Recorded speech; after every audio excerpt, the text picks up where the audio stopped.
first up on the show, we have a weekly Muse, which might actually explain the intro better than anything else. So, Alex, this is one that came up this previous month, and it kind of resonated with me, so I want to talk a little bit about Nintendo discontinuing their eShops, the 3DS and the Wii U eShops in 2023.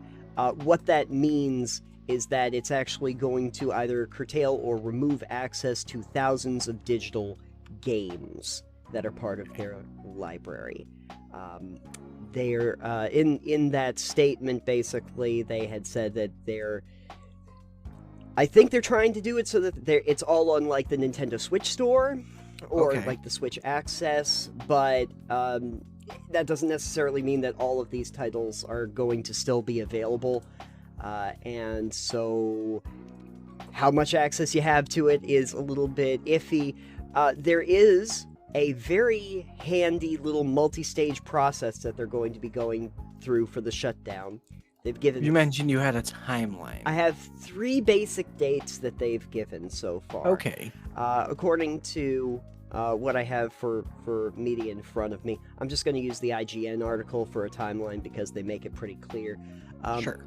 But in May 23rd of 2022, it will no longer be possible to add funds using a credit card to a 3DS or Wii U eShop account. Okay. On August 29th, it will no longer be possible to use an eShop card to add funds. However, it will still be possible to redeem download codes. In late March of 23, it will no longer be possible to make purchases, download demos or themes, redeem a download code, or add funds. So basically at that point... That's for the Wii U and 3DS, right? You got nothing. Yes. That'll be for the Wii U and the 3DS. So they're basically discontinuing support of the Wii U and 3DS. They are basically doing that. It will remove access to 1,799 titles that are currently available on the eShop. That's a lot of titles. Just under 1,800, yeah. Okay. Yeah, including, important to note, virtual console releases for Game Boy Advance, as well as a lot of stuff like 3D Classic remakes that they had. And they do say that there are many 3DS and Wii U games that can be purchased physically. Remember physical media. Yeah. Well, I mean, the 3DS specifically has a ton of physical media, but it's out of print. Yeah, which we'll talk about in a minute, because that is also important. The eShop closure will put additional pressure on supply, raise prices across the board. That is speculative, but I do understand what they're saying there. So in response to this, I wanted to just run over here to one of my other tabs. This has caused a few little concerns. As it should. About access and access to content. And one of the organizations, I should say, that had a pretty definitive statement about it was the Video Game History Foundation. Yes, that is a thing now. Didn't know it was a thing, but not surprised. But there you go. It is a non-profit organization. But anyway, they put out a statement. And the statement is a little bit long. It did get a lot of traction. But basically, what they're saying here is that while they understand the business reality of the decision that they're making, what they did not understand is what path Nintendo expects its fans to take should they wish to play these games in the future. Right. Are they going to be available on the Switch? That's the thing. I'm thinking some of these are going to be available on the Switch, but I don't think that the 1,800 or so titles are all going to now be available magically on the Switch. Well, I feel like they could just migrate it all over to the Switch's, store. You would hope. Like, I don't understand, like, I guess I don't know what the operating costs of keeping them on an eShop for the 3DS and the Wii U are. Not that anyone's really using a Wii U.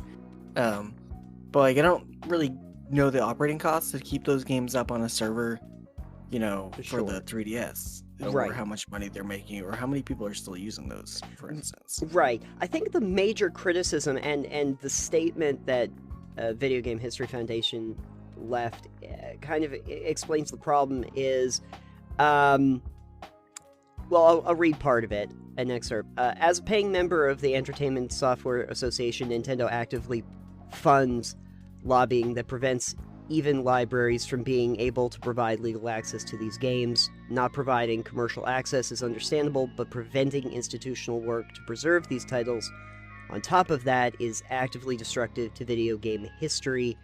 We encourage ESA members like Nintendo to rethink their position on this issue and work with existing institutions to find a solution. This also kind of wraps into the fact that copyright is really tricky and weird, and so the preservation of games is hard to do for even institutions like libraries that haven't really been given that possibility. In that, I think it's mostly the problem that Nintendo kind of came out and said, that we're really hoping that people go over to the Switch, not really explaining exactly what was going to be available on the Switch store, and then making the statement, although I think that they have now deleted the statement since then, that these just will not be available and there's no other option for them to be available on other platforms. Because Nintendo doesn't do cross-platform. Well, not only do they not do cross-platform, but they're discontinuing a lot of their own. Discontinuing a lot of their own. But basically just saying is we have no plans to make them available in another space. Right. While we are discontinuing that. It's a little strange. Again, I can understand the business model, I guess, as well. If it's not making money and it's costing them upkeep, there's no reason to keep it, in theory, but there needs to be some way to preserve it, which means one of the things I think you want to talk about is how we do that. Yeah, how do we indeed do that? and it's actually a problem that I did want to eventually address on the show, so at no time like the present, which is just the idea of video game preservation. And the reason why this had become a bigger issue was because, as you and I have both done, we've probably found ourselves downloading more games than buying physical copies of them. Yeah, my computer does not have a CD drive. Okay, there you go. Yeah, mine also does not have a CD drive. Yeah, most modern computers, like, my mother got a new computer and she's like, it needs to have a CD drive with a CD burner. I'm like, why? Yeah. So I burn photos onto CDs, and I'm like, mother, you need get flash drive storage. But she gives those out to people that she takes pictures to. Fair enough. So it's like, yeah, I'll just burn it to a CD, and I'm like, yeah, but physical media fizzles. The CD only has a set lifespan. This is true. Like, it will degrade, and that material will be lost. Yes. But flash storage is forever. Oh yeah. I do have, and it's still in the box because I haven't had a use for it yet, but I did buy myself an external CD drive that also will burn in case I need to. Yeah. One, because sometimes I do need to do projects that require, to be on a CD, or a DVD, I should say. We're just gonna burn the podcast into albums. Yep, that's what we're gonna do. But I have that, and then sometimes, if I so choose, I occasionally do have discs of, like, older games and stuff, and if I wanted to try and see if they still work, they probably don't. Maybe with compatibility modes, but maybe not with Windows 10, 11. No, it's going to be easily tricky. Yeah. Anyways, that's completely off. It's off. Tangential to the point here. Yeah. But the point I think we're trying to get to is, as you were saying, CDs will eventually start to scratch up, and, physical media can eventually fizzle, but that's more and more reason to be aware of making games still accessible, even the old stuff, and if it's not going to be supported by the companies themselves to find a way to actually preserve them somewhere else. And people have suggested that there could be, like, somewhere in halls of records or into libraries somewhere where they could be easily found. There are similar things for some other mediums like literature, film, music, etc. And so there's this now push, mostly by academics, to try and also preserve it in this way. Copyright law makes that a little bit tricky, and if you're talking about companies like Nintendo or some of the others, they're a little litigious. A little bit. Just a little litigious. And so this becomes a little bit of an issue on how to, legally and correctly gain access. I think the path to proper video game recording, preservation, may not end up being a legal path. Yeah. With this case of Nintendo. Right. This is where ROM hacks and emulators come in.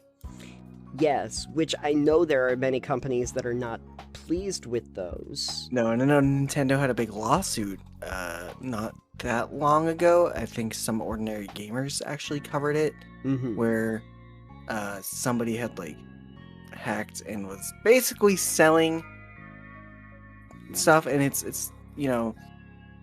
if you're gonna do it, don't sell it, don't make money on it, and it's a lot less of a crime, but it's still a crime. But yeah, that guy got slapped really hard and jail time. Yeah. For that. I don't remember the video, but Nintendo was like, yeah, $22 million worth of like fines essentially. Yeah, this person. You gonna get hit for some cash. But, ROM hacks and emulators are great ways to preserve games, especially older titles like that, where the physical media may not be available anymore, but the data is available. So you can always, you can find online emulators for Pokemon games that are free.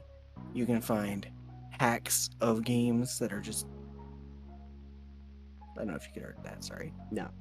You can find like hacks of games that you can download. Oh, sure. Torrent them, whatever you want to do. Yeah. Again, not legal by any means a lot of the times, but if the game is not available to purchase, it becomes there's no other way for me to get this title and it's out of print. Yeah. So what, it depends on like where people draw the line at what's okay and what's not. Yeah. I think that kind of relates to, I feel like actually the concerns that people are bringing up right now is that if the company hasn't really provided a way for their media to be absorbed or engaged with, you've kind of left yourself up to what do people do if they want to. It's similar to like, if we were talking about movies, if you have like a franchise and you haven't done anything with it for a while, you risk it becoming like public domain or being open to be. I mean, this is the reason why like Sony had like the Amazing Spider-Man movies. Even if they didn't think they were going to perform very well, they needed to keep doing something with that brand. So I have a really great example here. I had bought a couple games from someone for the 3DS. They had a Black and White 2, or Black 2, White 2, and then I think Pokemon Y for the 2DS, 3DS. Sure. And so I bought, a couple games from this person, physical games, because I was like, all right, these are not available on the eShop. No, it's Soul Silver, Black and White 2. So I've got like, physical cartridge of this is Black 2. Yep. Boop, boop. If you can see it on camera. If you're listening to the podcast, you're not going to be able to see that. Sorry. So, I bought those, and I just bought a fairly decent price for the 3 out-of-print games that are not available online. But once I got it, I realized that, say, this one here. Okay. Yeah. It doesn't really like focusing, but so this is a normal cartridge, right? It's not. This is a copy. This is one that is a ROM hack. Oh. That has a micro SD card, and then it loads it in through there. And I didn't Oh. realize when I had bought it, that's what it was. You know, and I did get a decent price for all three of them. But had I known that this one was a non-legit copy, I probably would have been like, all right, well, I want to pay less for it because it's not legit. Yeah. But it's a, you know, this is just a 512 megabyte micro SD card that gets inserted into the back of this physical like cartridge that works inside the 3DS. Right. And so that is another way you can get around that with as well. If like you need physical media for the game and don't have the digital way to download it, you can always do it emulator like that. Right. Yeah. But you know that's available too, and I feel like if these games are not going to be available on the eShop, excuse me, for 3DS and the Wii U, people are going to really get back into this type of thing where those are custom made. People will buy them and resell them. Yeah. So Sony had a few years ago come into some sort of an issue as well with something similar, that they were not going to be, basically like when the new consoles were coming out, that we were not going to support previous generations or make it unavailable on the eShops. That met with a lot of backlash. They eventually took that back and were like, no, okay, we'll keep things available. One of the big selling points Microsoft did with the new consoles was, oh, we're just making everything backwards compatible, and it's gonna look better. If you're a company making products, either do one of two things: make it either backwards compatible for games where you can play the older games on the newer systems. Nintendo is notoriously bad at this because they change their cartridge every single time. Yeah. You know? The other thing you can do is to re-release it onto the newer systems. You can either re-release it, or you can remaster it, or you can just be like, hey, we're making a version of this game for the new system, which I think they just did the Diamond and Pearl remakes that are available on the Switch, for instance. But those are remakes, you know? Yeah. They've done several remakes, so that's nice, but it's not the original game. Exactly, yeah. And I still do want to see them make physical copies of games. I'm glad that there are still physical game slots in like the new consoles, at least some of the versions, just because I do worry if they went completely digital, it would be easier to lose track of them. Because at least with a physical copy, maybe you could keep something original that you could download or get the data from if it got lost. One of the articles that I had pulled up was actually from the Washington Post, who did something on this a little earlier in the year. They talked to Henry Lawnwood, who's the curator for film and media collections at Stanford, and the quote that they have from him was that game history is part of general culture as well as intellectual and media history. It's not possible to include a full history of any of those topics without including games from the 1970s forward. He's really going back in the history here. But yeah, if you figured that we've had like about 50 years of gaming, of video gaming, and there's somewhere between 500,000 games maybe come out now every year. In terms of named releases that you see on a release schedule, it's hundreds of games. And that's not including like indie games. Yeah, that's not including indie games. Those are just like ones with a release schedule. It is a lot to keep track of, but it's also it makes it easier for things to fall through the cracks, and so I'd like to see better ways for them to make sure to preserve that for the future. It is history. It would be nice. Yeah, it is history in my opinion. I believe it's worth saving, even the bad ones. Yeah. For even just as a history of the games that we've had and have been made and whatnot. Yeah. It's nice to have that.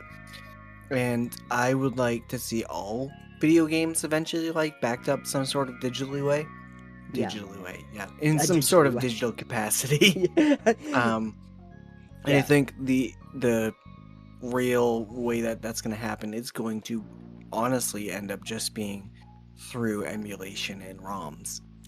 Yeah. Um, That being said, is that you did show that there is still like a ROM, or at least there is apparently a digital version for a game that I said recently I couldn't find anywhere. Yeah. After I played it back in 2001, or I played a demo in 2001 called Oni, which is from I believe it's from Bungie, and it's a strange little game. It's kind of a quirky game, an action like shooter. But I was like, hey, maybe I could find it somewhere. And so I looked on Steam, on GOG, and all the platforms, and it's just not even listed. They didn't even recognize that the game was there. And so then it becomes, if you want to get it, in a legal capacity, it becomes either you find a copy of it that someone is willing to part with, or you go down the road of torrents and ROMs and emulations. Right. And I think that's I have a ton of old PS2 era games and whatnot. Sure. I think I've .hack all 4 of the original games, which are some of my favorite JRPGs. One of my favorite game series ever. We've definitely talked about it before. But it's not a very common game. And some of those titles are a bit more rare than others on systems, Oh yeah. And so I'll look once in a while up on eBay. And be like, I wonder how much could I get if I sold these 4 games? And it's I've looked, and for the 4 games I can get probably $500 for them. Oh yeah. Yeah. There is a market for games that had either limited runs or that were in exclusive cartridges. There are some gold cartridges from the NES era that if you... Yeah, those ones specifically, Yeah. Well, this one's mostly the 4th title, I guess, didn't sell very well, and I had gotten all 4 of them, obviously, because I was huge into the time that I was playing it. Oh, yeah. Yeah. So I look and I go, yeah, the first 3 aren't worth that much, but that 4th one, ooh-wee, it's worth a lot of money if I were to sell it. And I know a friend of mine I've known for years. I was like, hey, I have all 4 of the games. If you want to play them, let me know. As long as you agree to not scratch them at all. Yeah, exactly. Sure. Yeah. Yeah. On that note, there is actually another topic that I'll save for maybe next week's Weekly Muse that is also about when there was a video game collection that they found that I thought was kind of cool. It's sort of the TLDR is, I think, for video game preservation, and with Nintendo doing this, I think you're gonna see a rise in the piracy again. Yeah, and not in the malicious type of I don't want to pay for this, I'm going to pirate it type of way. In the I don't have a way to acquire this otherwise. This feels more like people trying to get all of the books out of the Library of Alexandria before it burns. Yeah, it's oh, how are we gonna do that? Well, you make copies of all the books. Yeah. That actually, in the Library of Alexandria, I don't know if you know that, but they actually did make copies of those books. Yeah. Yeah. They did. And then they lost them all when they burned the library down. Well, what they did, I think I remember this, thanks Assassin's Creed Discovery Tour for teaching me this, but what they would do is when scholars would come through with unique works, they would take the original copy, they would go to the library, the original copy that they had, and they would make a copy and give it back to the person who came through with that work. So there was a copy that they left with, but the original would stay at the library. So, interesting enough. At least they had the foresight. Nintendo, learn from the Library of Alexandria. But, all right.